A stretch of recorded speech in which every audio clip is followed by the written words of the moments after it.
move on into the birth of Jesus in verse 18. And again in my ESV, it says, "Now the birth of Jesus Christ took place in this way.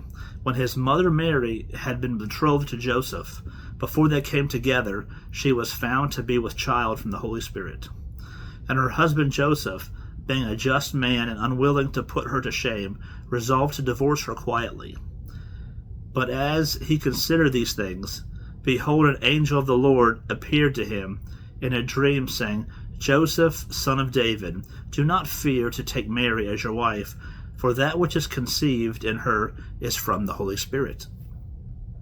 She will bear a son, and shall call him Jesus, for he will save his people from their sins. All this took place to fulfill what the Lord had spoken by the prophet.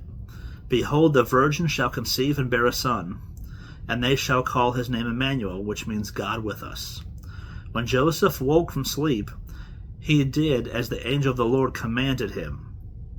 He took his wife, but knew her not until she had given birth to a son, and he called his name Jesus."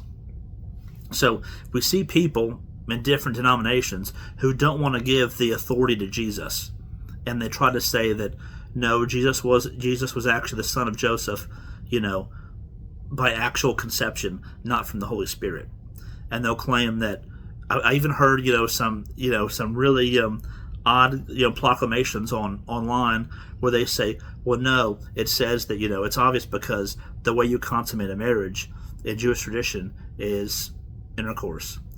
There's no proof of that, right? But it says, and here into Matthew's writing, it says, but he knew her not, meaning they did not get together, in bed, but he knew her not until she had given birth to a son, and he called his name Jesus.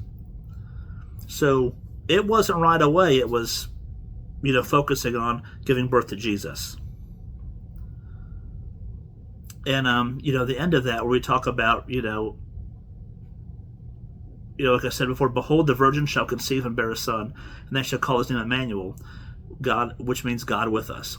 That is Matthew quoting Isaiah 7:14. Therefore, the Lord himself will give you a sign. Behold, the virgin shall conceive and bear a son, and shall call his name Emmanuel, God with us.